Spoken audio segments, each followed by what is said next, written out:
The latest Tekken 8 trailer shown off at the Game Awards was a bit of a mixed bag for me. There are things here I really like, but also things I'm a bit concerned about. What was great about the previous State of Play announcement trailer is that it really just sort of came out of nowhere. No one expected it, and it was a solid, mostly uninterrupted chunk of gameplay. That just screamed confidence to me. In comparison, this TGA trailer was hyped up well in advance with a pretty elaborate marketing campaign, was much more conventionally trailery with jump cuts abound, and I think what we got in the end didn't quite live up to the impossibly high expectations set by that initial reveal. But there is still a lot here to be excited for. And despite being pretty short, the trailer does give us a much firmer idea of where Tekken 8 is heading in terms of story, art direction, and gameplay. So let's hop into it.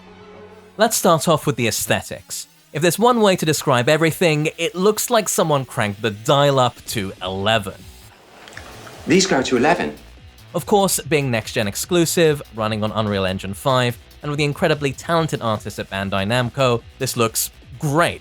Though again, it seems like a bit of a downgrade to me compared to the State of Play reveal, which was just stunning. The stages look very impressive and are packed with detail, but I wonder if there might be a bit too much going on here, and if visual clarity might become an issue during gameplay. Though, a nice touch is that stages can now be played on at different times of day. To me, this always seems like a no-brainer way to add more stage variety in an economical way, so I never understood why more fighting games don't do it. The art direction overall is very apocalyptic. The Tekken universe seems to have been in a perpetual state of World War III ever since Tekken 6, but shit has clearly gone down here in the interim since Tekken 7. This extends to the new character designs. Paul and Law, for example, as well as this Colosseum stage, look suitably Mad Max, Fist of the North Star here respectively. Despite how young he looks, this is confirmed to be Marshall, not Forrest by the way, which is a bit of a shame I think. As mentioned in our Tekken 8 Ideas video, that mentor-student relationship is something I'd like to see explored further. But I like how Paul is letting his hair down again, a nice throwback to Tekken 4. Though, to me, this is a bit too well-kept and styled for the rough and rowdy aesthetic they're clearly going for. Paul looks more like an influencer to me than the survivor of a post-apocalyptic wasteland. Overall though, I think the new character designs are pretty damn cool. Jack 8, or maybe Gunjack 2, gives off serious Robocop vibes. Lars is positively regal here. King, Kazuya, Jin, and June, yes, June, we'll get into that later, all stick true to their classic designs, but all appropriately cranked up to match the overall aesthetic. Okay, onto the gameplay. First of all, the dynamic zooms from the State of Play trailer make a return, so it seems like they'll be part of the actual game and not just confined to story mode. Here we see it after King lands a wall splat on Jack with a little flaming fist right before. It kinda reminds me of Mortal Kombat's crushing blows, and actually a lot of this gives me strong Mortal Kombat vibes. After this wall splat, we see Jack go kablooey, and in an interview with IGN, Harada did mention that stages are now destructible, so I wonder if we're going to get stage transitions too, like Dead or Alive. It's hard to know the exact gameplay ramifications of this. Presumably this does extra damage, but will you keep wall positioning afterwards?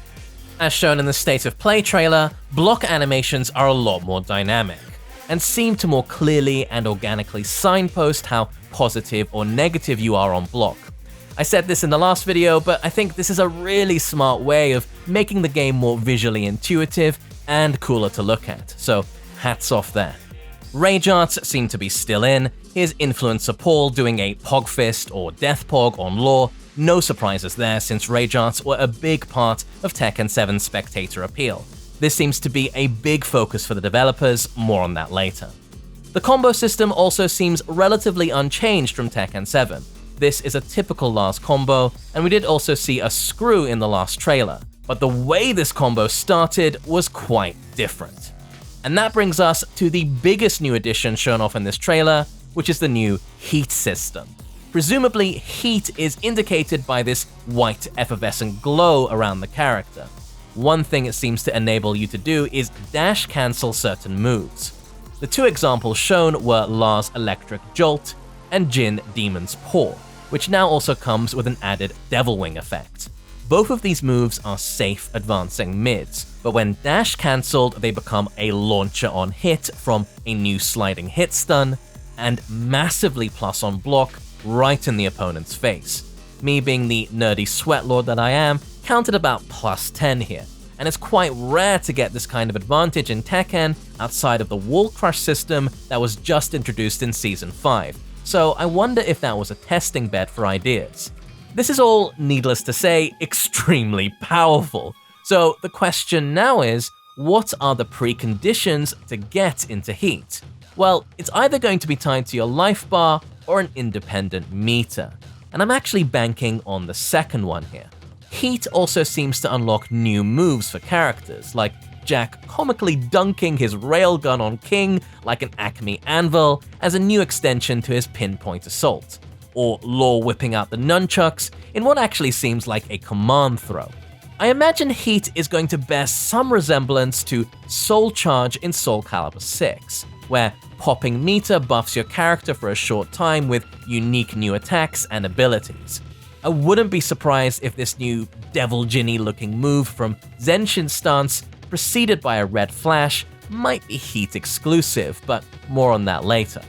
The topic of meter in Tekken is a controversial one.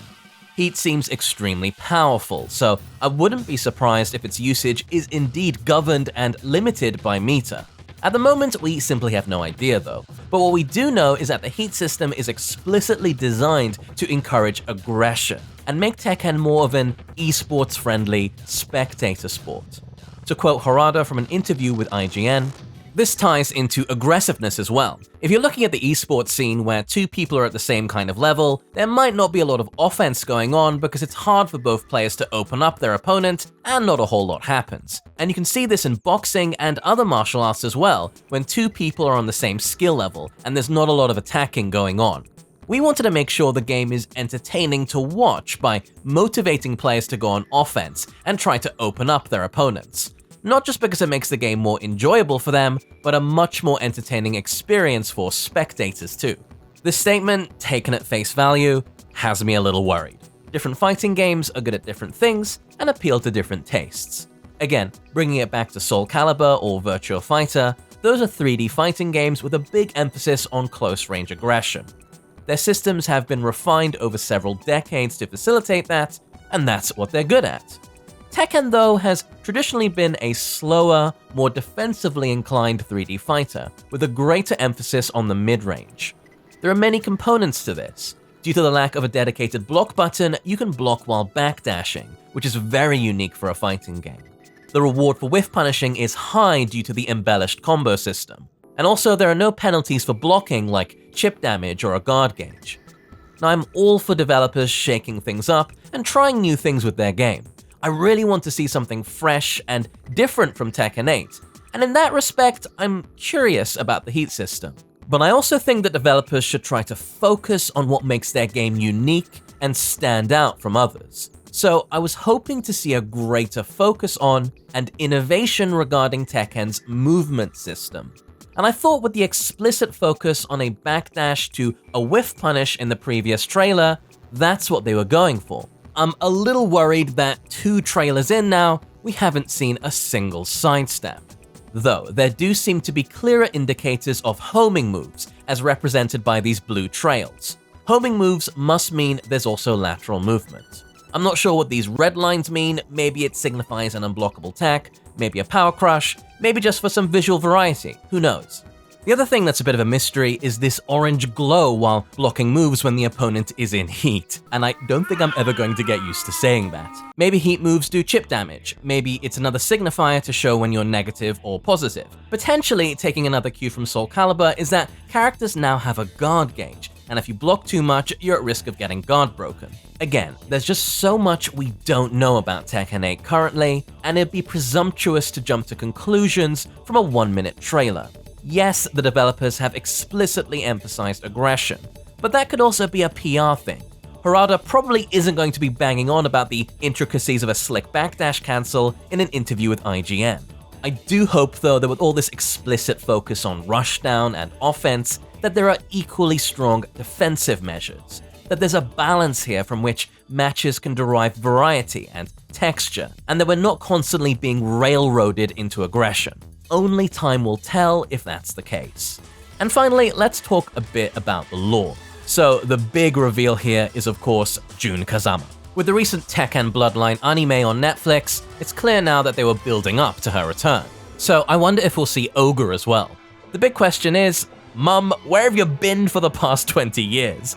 I'm guessing she's either a flashback like Kazumi, or a figment of Jin's memory, psyche, or maybe there's something supernatural going on here.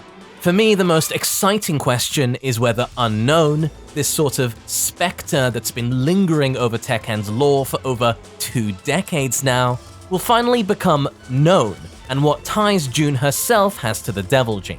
Rough storyline seems to be that Jin has a battle with Kazuya at the beginning of the game, loses, and has to look deep inside to his mother's teachings in order to break free and fully control the Devil Gene in order to harness that power to beat Kazuya. It's really the only place the story could have gone, I think. We basically did the same thing in our Devil Gin Essentials video, which if you haven't seen yet, is also designed as a primer for Tekken fundamentals, shameless plug. But tying in all the apocalyptic imagery from the game itself, there really seems to be a sense of finality coming into Tekken 8, of loose ends being tied up, and decades-old questions being finally answered. I'm sure if Tekken 8 does well, they'll keep cranking these out until the end of eternity, but it seems like the Mishima-Kazama blood feud at least is coming to its natural conclusion. And I guess the big question now is whether Kazuya or Jin is going to be taking that nice hot magma bath at the end of the game. Or, who knows, maybe Jun's intervention might lead to a more peaceful resolution. Anyway, thank you very much for watching. I'm really curious to know your thoughts about the latest Tekken 8 trailer. How do you feel about the new character designs, the heat system, Jun's return, and what that means for the story? This has been Arya, have an excellent day everyone, and I'll catch you again real soon.